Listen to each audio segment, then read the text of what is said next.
You're listening to HealthcareNOW Radio. Stand by for This Just In, the latest in healthcare innovation and technology trends with your HIT advisor, Justin Barnes.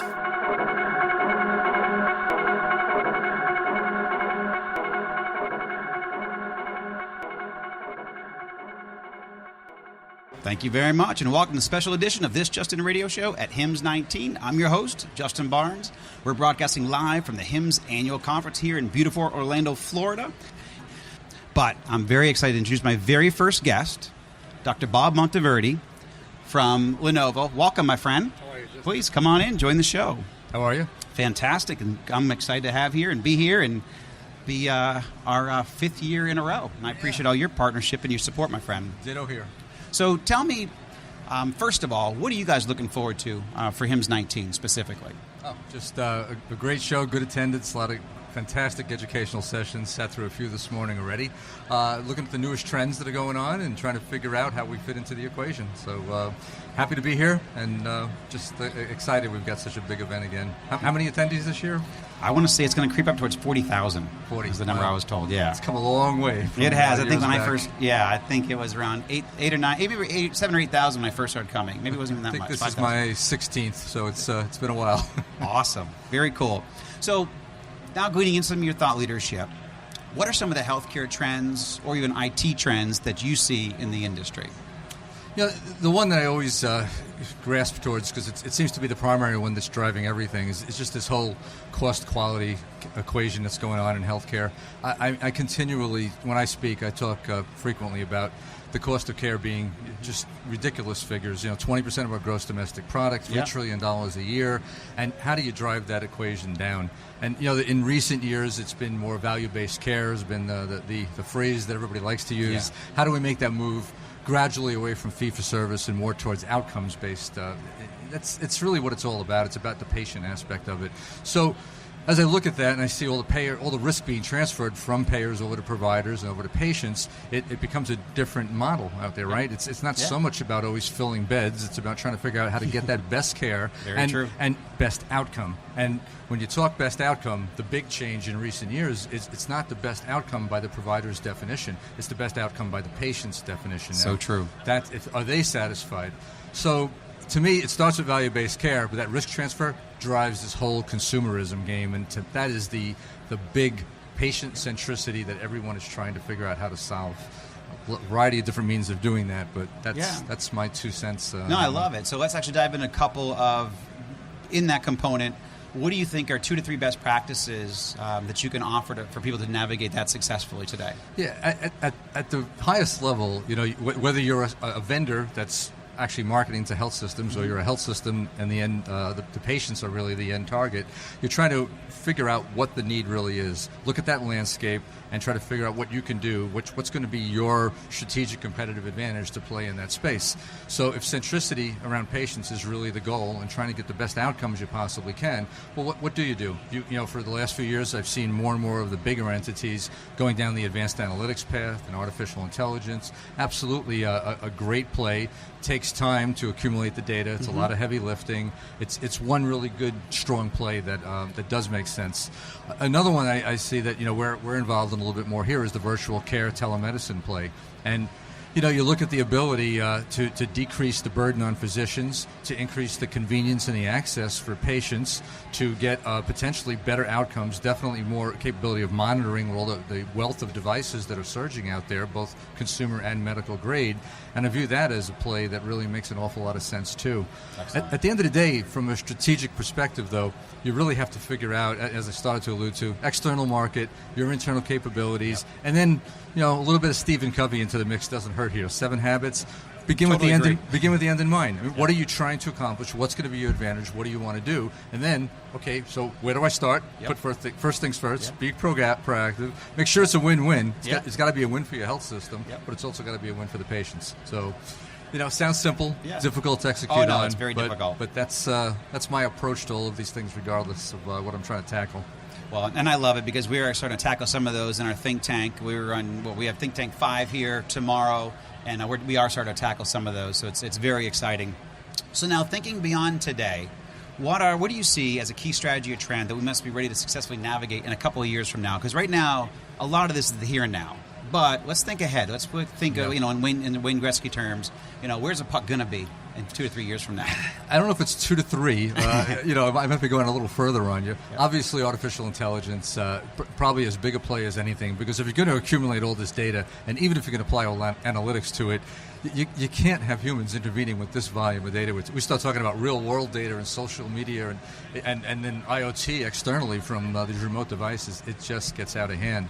So AI should be able to play a good role. It already is starting to, but sure. It's got its detractors and it's got its parties that are fearful of it, but it brings a lot of value to the table. I think ultimately, though, if you look at the whole consumerism play not going away, right. Healthcare is becoming building every day. Yeah. It's building. I mean, patients and consumers now have the ability to decide where they're going to spend their money, their HSEs, their higher deductibles. They're making decisions that they're not getting necessarily reimbursed for by a third party to the extent they used to. So now you go out and you buy healthcare for yourself. It's not that much different than any other major purchase, home, car. So true. It's a big sort deal. Of $10,000 deductible or more. Right. Higher, So what does that all point to? I mean, personalized medicine, precision medicine in the end game. 2 to 3 years, probably a little optimistic, especially if you include genomics into that mix of precision medicine. But ultimately, it's not really about just providing generic care to the masses. It's about providing the right care for Justin, for Bob, for everybody, more specific to what's normal and abnormal for them. And that's going to be a big, longer task, probably further out than 2 to 3, but I think that's where I see things going. Well, I love it. I mean, starting off with the artificial intelligence and kind of where the here and now is today, but it is certainly in the future. But even where Andy Bartley from Intel had mentioned in our last think tank that they're actually finding physicians wanting to be trained on AI. Yeah. That's pretty fascinating because actually I would not have guessed that. I mean, and there's some real-world stuff out there exactly. now. Analyzing the diagnostics on the radiology, tumors for dermatology, and sometimes the results are coming in better than the doctors can diagnose, which is a problem in itself for acceptance. But there's a lot there. No, and then also I think on the precision medicine side, one of my guests today, Evelyn Gallego from HHS, is going to speak to actually social determinants of health, which really is moving down the side of precision medicine. Right, absolutely. And actually I spoke with our former ONC coordinator, Dr. Karen DeSalvo, 2 days ago, and she's working heavily on this front as well. Yes. And so people, it is where we're going to be in 3 to 4 or 5 years from now, but it is certainly starting today. Yeah. So I completely agree. So what are you looking for? What's the rest of the afternoon look like for you? Meetings? A lot of meetings. So you knew that one. Yep. Got a couple of different things I'm doing at some other booths around here, some panels I'm on, and try to engage at the kiosks here as well. But excited about some of the offerings we've got, and just looking forward to engaging with folks, getting lots of good feedback, and keep making our offerings better and better. Yeah. Well, and what's the big theme? We'll touch on it a little bit at 3 p.m., but as we close the segment now, what is the theme that you think Lenovo will be investing heavily in 2019 and 2020? I think it's some of the ones we touched upon. Obviously, we'll continue to make our hardware improve better and better for healthcare specifically, moving a little bit heavier into radiology, definitely into virtual care, trying to strengthen our already robust virtualized desktop infrastructure solutions. So it's a number of different plays, and actually trying to come to the market more one Lenovo with our servers and our clients together. I think all of those are factors in where we want to go. One Lenovo. I like that. That's good branding. Yeah, it is. Excellent. I'll run that by them in marketing. Cool. Well, Dr. Bob, thank you very much, my friend. Thank you Always so much. A pleasure. So, first of all, Dan, CEO of Strata Decision Technology. We're longtime friends. I'm trying to think back. I guess I met you in 2004, 2005 when we were starting the EHR Vendors Association. Yeah, trying to create standards for electronic health records. Who would have thunk? Amen. And we just actually walked through a lot of that with Adiv and Anish. Yeah, so now there's actual data, so there's a different problem to solve than there was back then. Yes, and actually we'll have at 3:50, Elise Sweeney Anthony will be joining us from the ONC talking about the new information rule. Don't hype other people while you're talking to me. That's not right. Come on. They were a last-second ad. I'm very happy we made it happen. But thank you. Dan, I love what you're doing. You actually, my very first guest brought up cost accounting. So I'll give you 30 seconds before I ask you some of the thought leader questions on your new cost accounting model that you've just launched. Yeah, well, it goes back to what you and I and the work we were doing with a bunch of other folks 15 years ago on electronic health records. If you don't know what an EHR is, and you can't define what the data would actually be, then there's not anything to use. So now we've solved that problem to some extent on the clinical side. But on the cost side, it's essentially a black hole. I mean, people do not understand the difference between cost, price, charge, and reimbursement. If you look at bottom-up costing in healthcare, for the most part, it doesn't exist. Right. So if we're really going to look at value, we need to look at the top part and the bottom part of the equation. The model we launched with the Healthcare Finance Management Association yesterday was based on work we've done with over 200 health systems. There's 40,000 members in HFMA. Yes. So there's a real good opportunity for that industry to step up and really show the path on how we can get good, actionable information on cost to healthcare providers. It's excellent. Isn't there a lot of money to be made by not wanting to tackle that, though, by a lot of different actors in the healthcare system? I love what you're doing, but I feel like there's people who like to have kind of that black box and not understand pricing or want to understand pricing because they make more money off that. Because I just waved into the insurance world or walked into the insurance world in one of my latest ventures, and I'm trying to solve that and fix that from a care provider standpoint. Yeah, well, I mean, it all depends on your lens, right? Yep. So if I'm the CFO or CEO or CMIO for a healthcare delivery system, let's just say it's $1 billion healthcare system. 80% of that cost is going to come from the decisions that the clinicians and the physicians make. So they have $800 million in their hands, right? But they have no idea the difference between one decision they may make in another. So we're not giving them any information to know if that glass of wine they're drinking is $10 or $300. And wouldn't it be nice to know? Because ultimately we're all stewards of the resources that are used within healthcare. So no, I think healthcare providers have nothing but the right reasons to get the right information right now. So Good. So looking at HIMSS and also what you're doing in 2019, 2020, what healthcare, health IT trends are you seeing in the industry? Well, I think this is the big trend right now. I mean, I think. Well, I would agree. One of them I would say is getting information that's contextual. So I went to the MIT Sports Analytics Conference, and at that conference, they're all talking about using data within direct context. So there's a batter that's up there. The pitcher has to make a decision where they throw the ball. There's a manager who's going to position their players on the field. In healthcare, we have all that information hiding behind somewhere. And when we present to people, it's really a bunch of information with some analytics tools that are looking to find one diamond in the rough versus putting direct data that's what's referred to as applied analytics, contextual data directly in the hands of people. That ultimately is the only reason why cost accounting data would matter is if you put it in the hands of people who can actually make decisions. That's exactly right. So. That's the trend I see, is we've created this mountain of data, but we've got to get it within context. It's not just the tools, it's putting it within an appropriate context that's going to make the difference. So following that context, what are 2 or 3 best practices that you could share with my audience on how you would successfully engage that or navigate that outside of your cost accounting model? Yeah, absolutely. So like one of the things you can do now within Epic is you can embed cost within order sets. So at least when I'm making that decision, once I'll use the analogy of a glass of wine, at least I could see what the difference is. Yep. We tell every CFO it's a very easy decision to have with your clinicians, which is don't ever make a decision based on cost. I mean, it could be my wife or my daughter or my sister or my mom. Don't ever make a decision based on cost, but you should never make it completely oblivious of that either. Correct. So I think getting that data to physicians, whether it's prospectively, retrospectively, or in real time, all the data will show you it absolutely has an impact. So I think there's multiple best practices. The main thing is action, is actually doing something and engaging clinicians in a collaborative way. What's happening now is that people will send out a variation report between a bunch of different providers and show you as the outlier, and it starts as a very negative conversation. Right. There's a much Very better way true. to engage physicians in a collaboration. I'm talking to a bunch of CMIOs about that during this conference in a collaborative way where we can really make a difference. I think there's those are some of the examples I guess I would share. It's excellent. Yeah. So now thinking a couple years in advance, say 3 years in advance, what should this group, because a lot of us we're focused on here and now, certainly with HIMSS because we're here. But what are you thinking in a couple of years from now that we need to really think to navigate, or even in cost accounting in your world in several years from now?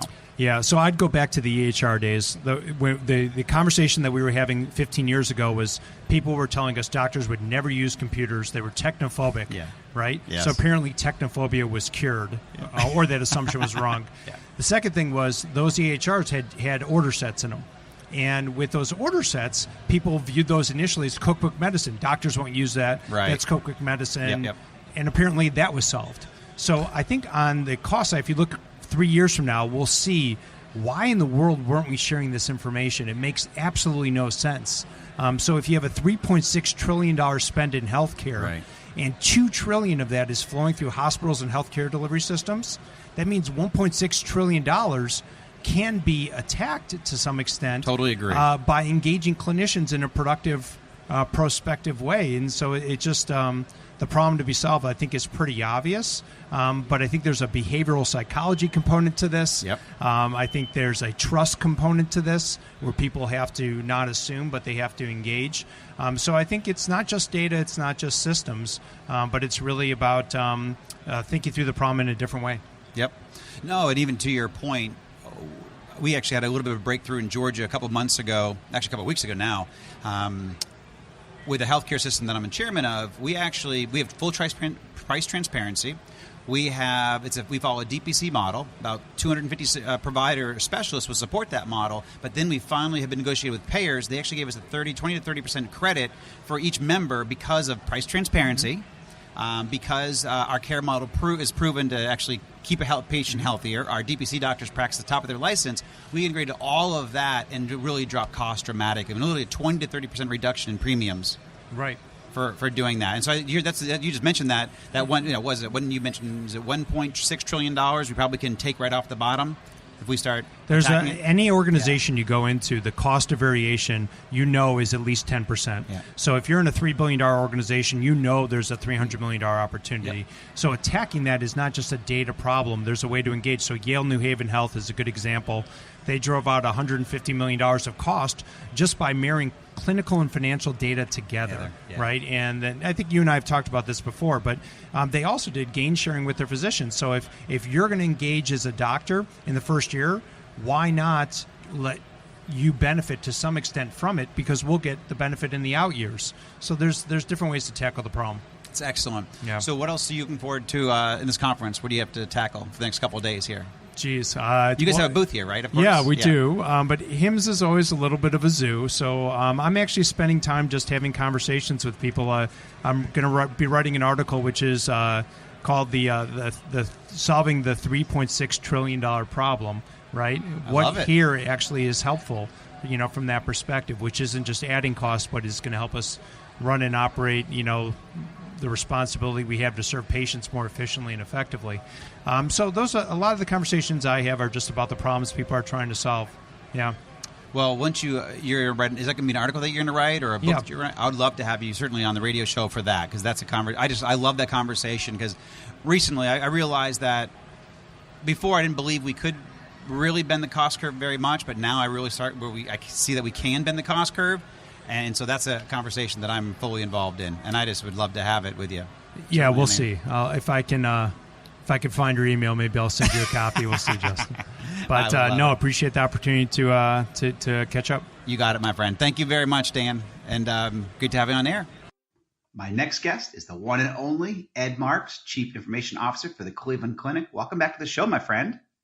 Thanks, Justin. I'm glad to be part of it. Well, again, thank you very much. And I know that you have a very busy schedule, so we truly appreciate you taking the time to join our show as you do every year. We're grateful for that. But what healthcare or health IT trends are you seeing in the industry? I'm really focused on two or three. The first and foremost being patient safety and quality. So that's the heartbeat of what we do.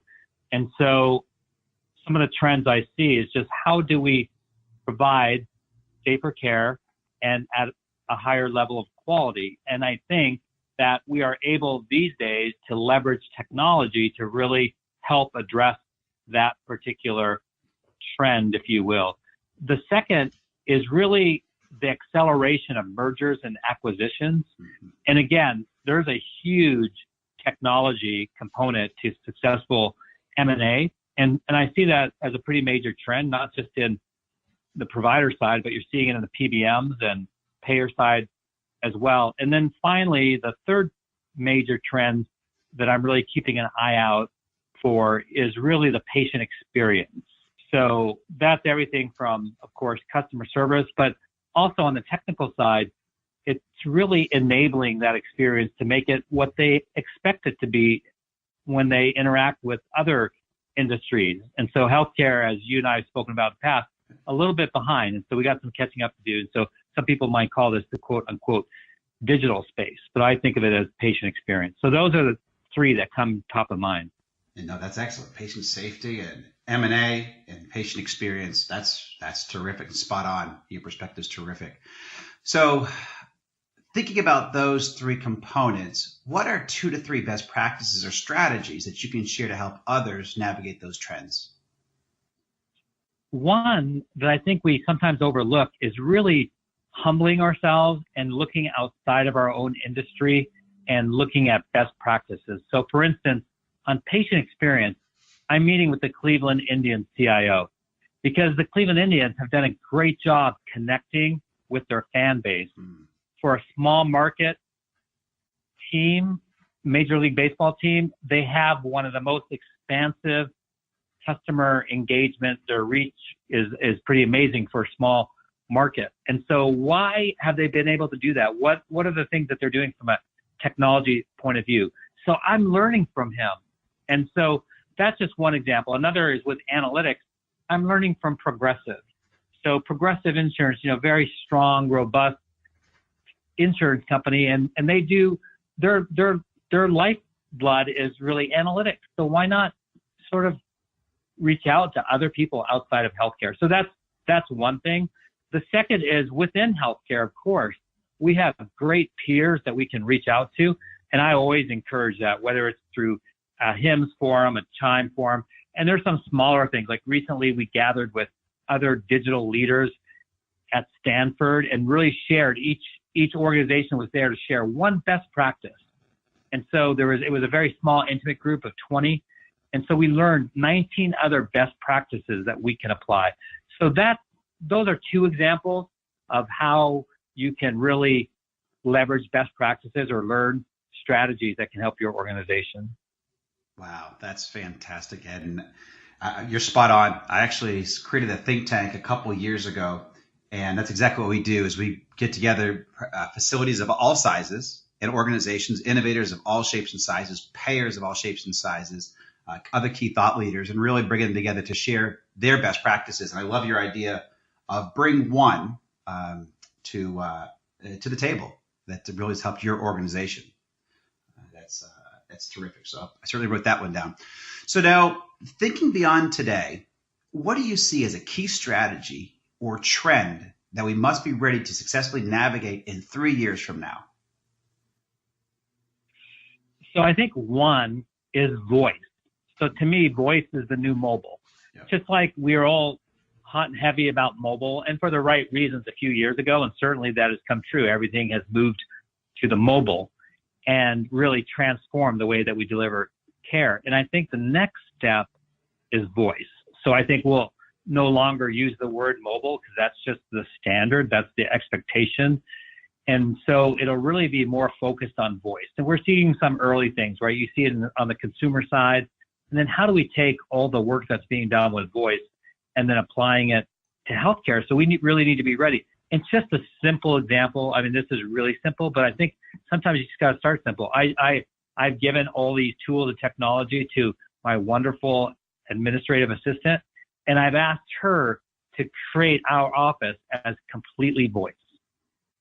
So that's just, it's small, but I'm telling you, you got to experiment yourself in order for you to come up with working with your colleagues, working with your clinicians and everyone in your ecosystem, sort of as what we consider a team of teams, and explore these different areas because they give you new ideas. So if you can handle voice at home, voice in your car, voice in your office, you now have somewhat of a base to go out and look at it in a clinical practice along, again, with the appropriate clinical personnel to really see what we can do.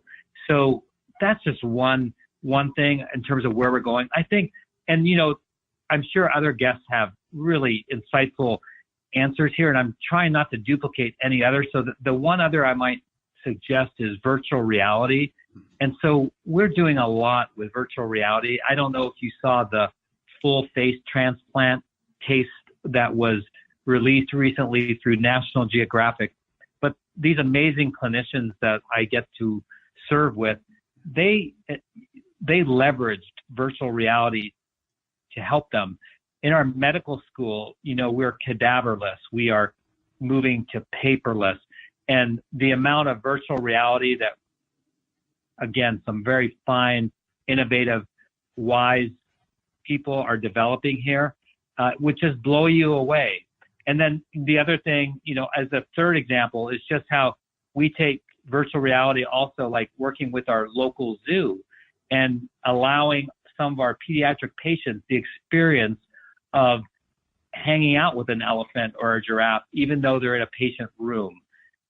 So those are just some things that are sort of in the early stages today and are going to move forward quite rapidly in the next 1 to 3 years that we all need to be keeping an eye out on. And then when I say that, it's like, start experimenting now. Right. The examples I gave, other than the one with the face transplant, that was very complex and education. But the one with the zoo, not so complex. The one with just enabling your office to be voice, not complex. And so everyone can start now. That's what I love about some of these more simple examples is get started now so that you're ready as technology matures or the organization matures or the business case, clinical cases open up. Grab hold of this now so that you're ready to help lead. Ed, that's fantastic. And I completely agree. I have actually taken, I don't say bit the bullet, but about a year and a half ago, I decided to really make voice as integrated into my workflow, my daily workflow as possible. And so now, I've really trained my phone, my home, my whole entire house is voice activated and voice automated. And you're right. It's actually not difficult. It just takes if you take a little bit of time, do a little bit each month, and these products get better too. Where Siri is today, yep. Siri was not a year ago or 2 years ago. And just exactly. The accuracy, and all products are moving in this direction. So, or at least most of them. Yeah. And it gives you a base then when you work with your clinicians that you have this experience. You may not be the world expert on it, but at least you're using it. And it just provides that credibility. And again, it stimulates innovation because you start thinking, oh, what if this worked this way for a clinician and made, help reduce burnout? So it's really important that we all grab hold of these things and just start experimenting ourselves, no matter how small. Yeah, I completely agree. And actually, one thing you made me think of in the think tank, our last one, we'd actually brought up voice first, not voice only. So to begin, we encourage our providers inside the think tank to really go back. We gave them several examples that were live care providers doing today and how to navigate with their care plans, navigate certainly with their patients. But really, the mantra that we said is voice first, but not voice only. And so you get people beginning to engage, but it's not the holy grail. So. Yeah, I love it. That's great. Excellent. Well, Ed, I truly appreciate your time. As always, my good friend, Ed Marx, Cleveland Clinic, and thank you very much for joining our special live episode from HIMSS19. And for everyone listening, thank you for joining us today. And please tune in weekdays at 2:30 p.m. Eastern, 11:30 a.m. Pacific. As always, you can track me on Twitter at HIT Advisor and use the hashtag ThisJustIn so you can respond to your comments from the show. In addition, all my content's always posted on my website at justinbarnes.com. Thanks, everyone. Have a terrific week.